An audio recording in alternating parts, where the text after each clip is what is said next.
Hello दोस्तों, जय श्री कृष्णा, राधे राधे। स्वागत अभिनंदन आपका चित्तौड़ अकेडमी पर। आशा और उम्मीद करता हूँ आप सभी स्वस्थ होंगे, मस्त होंगे और अपने फोर्थ ग्रेड यानी चतुर्थ श्रेणी भर्ती परीक्षा की तैयारी जबरदस्त तरीके से कर रहे होंगे। तो सत्य, क्या आप भी कर रहे हैं फोर्थ ग्रेड या फिर फोर्थ ग्रेड के साथ साथ राजस्थान से जुड़ी किसी भी भर्ती परीक्षा की तैयारी, यानी आपके पटवारी, वीडियो कांस्टेबल, एसआई, जेलर या फिर अन्य किसी भी भर्ती परीक्षा की तैयारी कर रहे हैं? तो जी हाँ साथियों, आपके लिए लेकर आ चुका हूँ मैं हिंदी का महत्वपूर्ण पेपर, यानी आपका सिलेक्शन पक्का करने वाला पेपर लेकर आ चुका हूँ साथियों। तो जुड़ जाइए और अपने दोस्तों के साथ इस क्लास को शेयर जरूर कर लीजिएगा, क्योंकि ये जो क्लास रहने वाली है आपकी पूरी की पूरी हिंदी के लिए इंपोर्टेंट क्लास रहने वाली है। तो शुरू करते हैं अपन हिंदी की आपकी क्लास। अगर आप भी अगर इस चैनल पर नए हैं तो चैनल को सब्सक्राइब जरूर कर ले, क्योंकि ये जो पूरा का पूरा आपके चित्तौड़ अकेडमी चैनल रहने वाला है, पूरा का पूरा इंपोर्टेंट चैनल है आपकी परीक्षा की दृष्टि से। तो शुरू करते हैं अपने पहले प्रश्न के साथ। पहला प्रश्न आपकी स्क्रीन पर ये रहा कि किसी वस्तु के गुण, दोष और धर्म का बोध कराने वाली संज्ञा का शब्द कहलाता है? यानी संज्ञा के प्रकार होते हैं अलग अलग, उनमें से कौन सा शब्द कहलाता है जो उसके गुण, दोष, धर्म का बोध कराता है? तो व्यक्तिवाचक, जातिवाचक, भाववाचक या फिर विशेषण? तो इन चारों में से क्या राइट हो जाएगा? राइट हो जाएगा यहाँ पर आपके भाववाचक संज्ञा, यानी भाववाचक शब्द कहलाता है वो उसका संज्ञा का। तो यहाँ पर अगर बात करें हम व्यक्तिवाचक क्या है, व्यक्तिवाचक संज्ञा किसे कहते हैं? तो किसी विशेष व्यक्ति, किसी विशेष वस्तु, स्थान इत्यादि का जो बोध कराता है हमें, यानी नाम जब किसी एक के लिए अगर बोल रहा है तो वो होगा आपके व्यक्तिवाचक। और अगर जातिवाचक की बात करें तो इससे आपका इससे संबंध रखता है ये वर्ग, समुदाय या फिर किसी जाति विशेष, या फिर किसी जाति विशेष का जो बोध कराता है वो हमें जातिवाचक के अंतर्गत आ जाएगा। और विशेषण किसे कहते हैं? जो संज्ञा और सर्वनाम, संज्ञा और सर्वनाम का जो विशेषता बताता है, सर्वनाम शब्दों की जो विशेषता बताता है, शब्दों की विशेषता बताने वाले शब्द आपके विशेषण कहलाएंगे। देखिए वापिस रिपीट कर लेते हैं एक बार। व्यक्तिवाचक संज्ञा क्या है? जो किसी विशेष व्यक्ति, वस्तु, स्थान के आदि का बोध कराए वो व्यक्तिवाचक संज्ञा। जातिवाचक संज्ञा आ जाएगी आपके वर्ग या समुदाय या फिर विशेष जाति का बोध कराने वाली। और विशेषण हो जाएंगे आपके संज्ञा और सर्वनाम शब्दों की विशेषता बताने वाले। और भाववाचक संज्ञा की बात करें तो भाववाचक संज्ञा आपके किसी गुण, वस्तु के गुण, दोष, धर्म, व्यापार आदि का बोध कराते हैं उसे हम भाववाचक संज्ञा कहते हैं। नेक्स्ट प्रश्न की ओर बढ़ते हैं हम। दूसरा प्रश्न आपके सामने आ रहा है नौकरी शब्द। नौकरी शब्द है, नौकरी शब्द कौन सी आपकी संज्ञा है, क्या आंसर सर्वनाम है? तो यहाँ पर आपके ऑप्शन दे रखे हैं चार आपके सामने। चारों ऑप्शन में से आपको एक राइट आंसर आपको चूज करना है। तो यहाँ पर देखेंगे हम कौन सा राइट होने वाला है। नौकरी शब्द है व्यक्तिवाचक, भाववाचक, जातिवाचक या फिर सर्वनाम? तो यहाँ पर करेक्ट आंसर हो जाएगा फिर से आपके भाववाचक संज्ञा, क्योंकि भाववाचक संज्ञा का मतलब क्या हो गया? किसी जो विशेष व्यक्ति या फिर पदार्थों के बारे में जो उसके गुण गुण, भाव, स्वभाव और व्यापार के बारे में जो बताता है वो क्या हो गया? आपके भाववाचक संज्ञा। क्लियर हो गया? नेक्स्ट प्रश्न की ओर बढ़ते हैं अपन। निम्नलिखित में से वर्तनी वर्तनी की दृष्टि से कौन सा शुद्ध शब्द नहीं है, यानी अशुद्ध हमें इनमें से खोजना है? तो सांझ बिल्कुल करेक्ट लिखा हुआ है, घनिष्ठ करेक्ट है, सीढ़िया भी एक बार एकदम राइट हो गया। तो अगर यहाँ पर ये गलत हो रहा है तो इसका राइट आंसर को क्या हो जाएगा, मतलब राइट तरीके से कैसे लिखते हैं इसको अशुद्ध रूप से? तो वो हो जाएगा आपके अंत्येष्टि। आधा त, ये और ये ष्टी, और यहाँ पर एक डॉट लग जाएगा ऊपर बिंदु। अंत्येष्टि ये बिल्कुल करेक्ट हो जाएगा। ये आपके ठी नहीं टी आएगा और यहाँ पर एक डॉट लगेगा। बिल्कुल इस प्रकार से ये शुद्ध रूप इसका ले लेगा। एक प्रश्न की ओर बढ़ते हैं। दिगंबर में प्रयुक्त संधि का नाम क्या है? संधि के बारे में पूछ रहा है, तो संधि के लिए हमें क्या करना पड़ेगा? पहले इसका संधि विच्छेद करना पड़ेगा, उसी से हमें मालूम चलेगा कि यहाँ पर कौन सी संधि स्थान रख रही है। जैसे स्वर संधि हो गया, व्यंजन संधि हो गया, विसर्ग संधि हो गया, या फिर अयादि, दीर्घ, लघुण, यण, यहाँ में कौन सी संधि इनमें से बिल्कुल करेक्ट हो रही है यहाँ पर? तो दिगंबर के लिए हम अगर संधि विच्छेद करेंगे तो इसका संधि विच्छेद हो जाएगा आपके दीक, दीक प्लस अंबर। दीक प्लस अंबर में क्या हो जाएगा? क प्लस अ, क प्लस अ बराबर क्या बन जाएगा? ग। तो इस प्रकार से यहाँ पर क्या बन रहा है? व्यंजन संधि, यानी ये क जो हो रहा है व्यंजन का एक संधि का उदाहरण है। तो यहाँ पर करेक्ट आंसर हो जाएगा आपके बी वाला ऑप्शन, यानी व्यंजन संधि का उदाहरण हो गया आपके दिगंबर। नेक्स्ट प्रश्न की ओर बढ़ते हैं। देखिए किस विकल्प में क्रिया के पूर्णता बोधक, पूर्णता बोधक पक्ष मतलब क्या हो गया? यानी पूरी क्रिया आपके पूरी की पूरी कंप्लीट हो चुकी है, पूर्ण रूप से वो अपना स्थान जो ग्रहण करना चाहती थी वो हो गया है। तो यहाँ पर उसका प्रयोग हुआ है। इनमें से ऑप्शन में कौन सा राइट हो गया? अब बरसात रुक गई है, अध्यापक छात्रों को अनुशासन सिखाते हैं, किसान बहुत परिश्रम करता है और वह राष्ट्रभक्ति पूर्ण गीत लिखता है।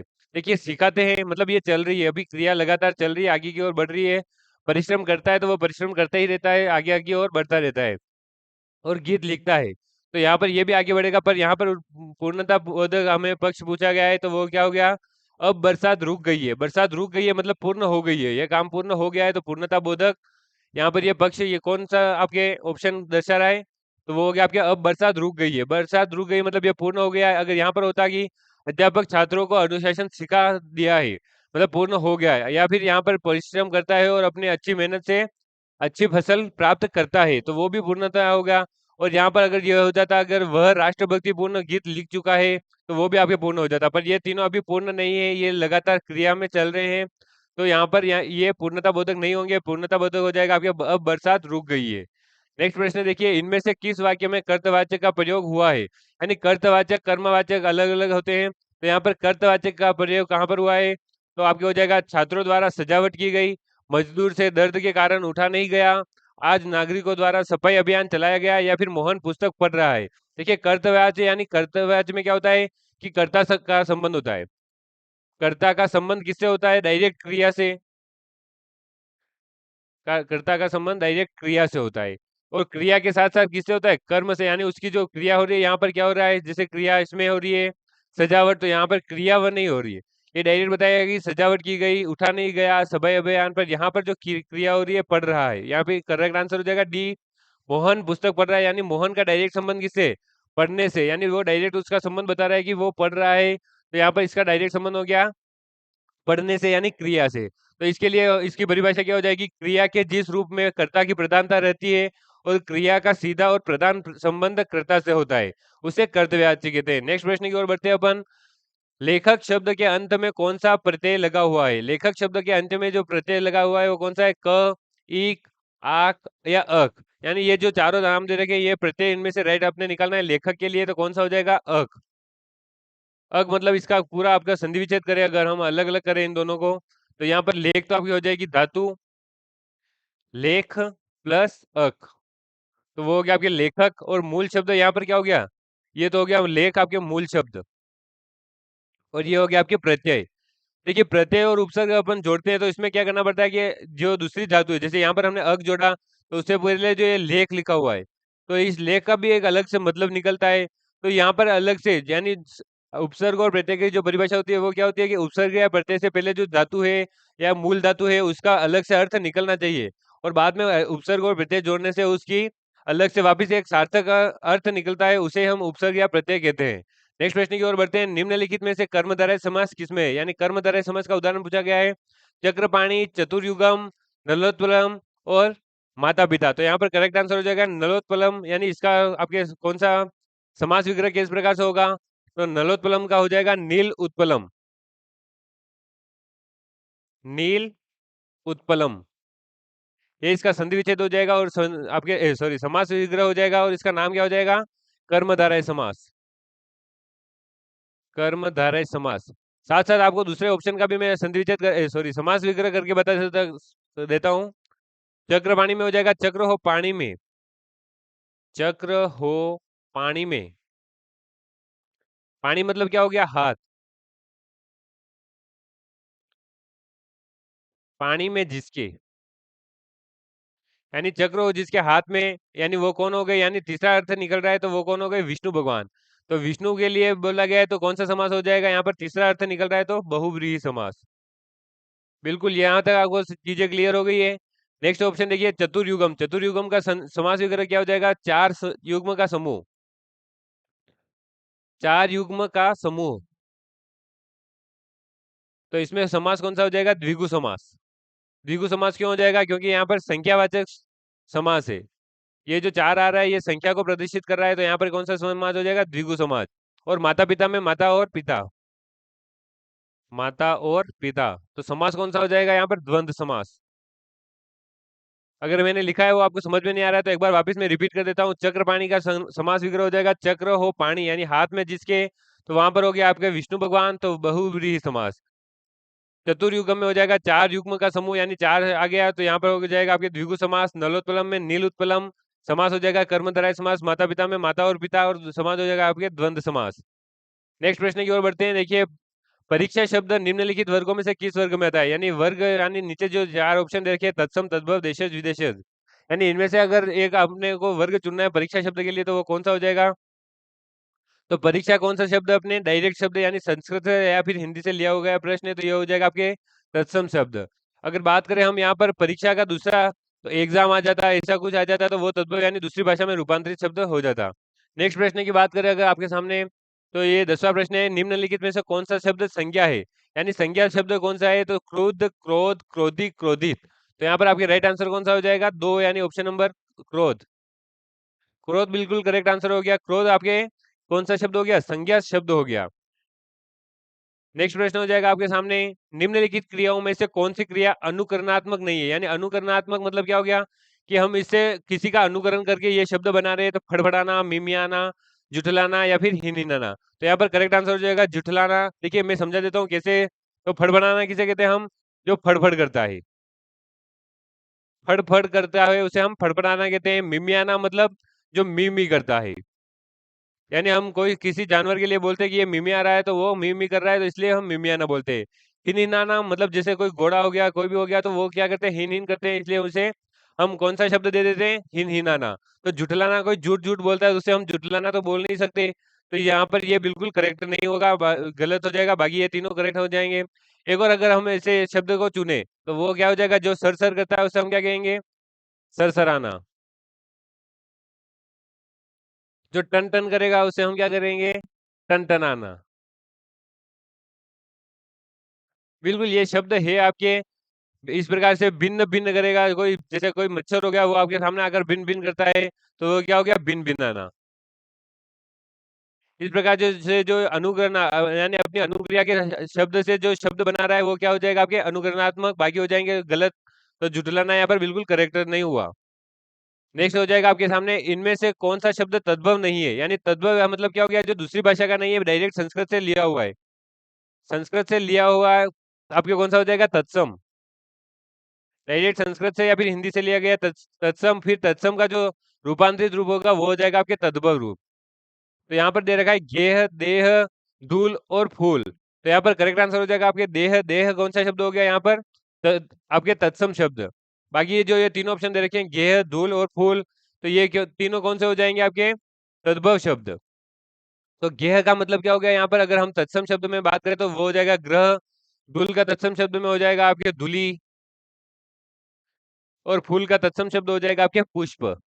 इसी प्रकार अगर हम इसके तद्भव शब्द की बात करें, देह के तद्भव, तो वो हो जाएगा आपके शरीर। बाकी ये सब क्या हो गए? तत्सम शब्द हो गए आपके। तत्सम, तत्सम और तत्सम। बढ़ते हैं अपने नेक्स्ट प्रश्न की ओर कौन-सा विलोम युग्म सही है? यानी विलोम युग्म दे रखा है वो कौन-सा सही हो जाएगा? तो आपके ऑप्शन दे रखे हैं स्मरण, विस्मरण, खंडन, विखंडन, नत, विनत और शिष्ट और विशिष्ट। तो यहाँ पर करेक्ट आंसर हो जाएगा आपके पहला वाला यानी स्मरण, विस्मरण। स्मरण, विस्मरण आपके बिल्कुल करेक्ट हो गया। अगर बात करें हम खंडन के विलोम शब्द की, तो इसका खंडन का विलोम शब्द हो जाएगा मंडन। नत के विलोम शब्द क्या हो जाएगा आपके उन्नत। और शिष्ट का विलोम शब्द की बात करें तो वो हो जाएगा आपके अशिष्ट। इसी प्रकार देखिए स्मरण का हो गया विस्मरण, खंडन का हो गया मंडन, नत का उन्नत और शिष्ट का अशिष्ट। तो बाकी ये तीनों आपके जो विखंडन, विनत और विशिष्ट दे रखा है ये गलत हो गए।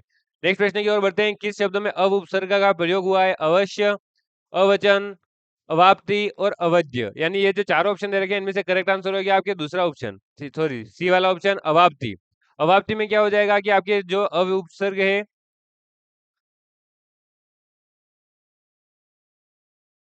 बिल्कुल, उपसर्ग का मतलब क्या हो गया? पतन या हीनता और उपसर्ग से बना शब्द जैसे अवाप्ति, अवदान, अवगुण, अवतार। यानी आपको अगर इसके हम उत्तर अगर दूसरा ऑप्शन बताएँ, तो वो क्या हो जाएगा? एक तो आपकी अवाप्ति हो गया, बाकी अवदान, दूसरा उसका हो जाएगा अवगुण, तीसरा हो जाएगा आपके अवतार और आपका चौथा हो जाएगा अवकाश। इस प्रकार से अव के उपसर्ग के ये उदाहरण हो गए। नेक्स्ट प्रश्न की ओर बढ़ते हैं, बुरे भाव से की गई संधि। यानी बुरे भाव से की गई संधि को कहते हैं दुर्भी संधि, छद्म संधि, कूट संधि या फिर दुष्ट संधि। तो यहाँ पर करेक्ट आंसर हो जाएगा बुरे भाव से की गई संधि के लिए दुर्भी संधि। नेक्स्ट प्रश्न की ओर बढ़ते हैं, किस विकल्प में सही परिभाषित शब्द है? यानी आपके परिभाषा से संबंधित भी प्रश्न आ सकते हैं, ये इंग्लिश हिंदी वाले। तो इनमें से अंग्रेजी हिंदी करने के लिए हमें क्या करना पड़ेगा? यहाँ पर हमें पहले से इसका मतलब जानना होगा। जो जुडिकल ट्रिब्यूनल यानी विधिक प्राधिकरण, जेवेनाइल ओफेंडर यानी किशोर अपराधी, एप्रेंटिस यानी आपके हो जाएगा प्रशिक्षणार्थी प्रशिक्षणार्थी, और डिस्पोजल मतलब हो जाएगा आपके भुगतान। तो यहाँ पर करेक्ट आंसर कौन सा हो गया आपके दूसरा ऑप्शन, तो वो हो जाएगा आपके जुवेनाइल ओफेंडर का किशोर अपराधी नहीं होकर यहाँ पर क्या हो जाएगा,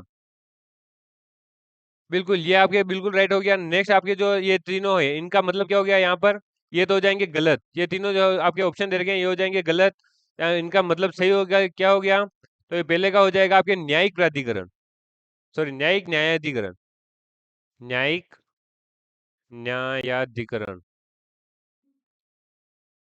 तीसरे ऑप्शन का हो जाएगा आपके प्रशिक्षु, और चौथे ऑप्शन का हो जाएगा निपटान।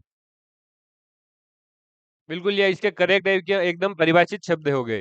नेक्स्ट प्रश्न की ओर बढ़ते हैं, किस शब्द में संधि विच्छेद गलत है, यानी तीन ऑप्शन आपके राइट होंगे और एक यहाँ पर ऑप्शन गलत होगा, तो वो कौन सा हो जाएगा आपके, महामात्य बराबर महा प्लस अमात्य, भयाक्रांत बराबर भय धन आक्रांत, स्नेहाविष्ट बराबर स्नेह धन आविष्ट, और कंटकाकीर्ण मतलब कंटकधन आकीर्ण। तो बाकी जो आपके हो जाएंगे तीनों गलत, सॉरी तीनों सही हो जाएंगे, पहला ऑप्शन आपके गलत हो गया।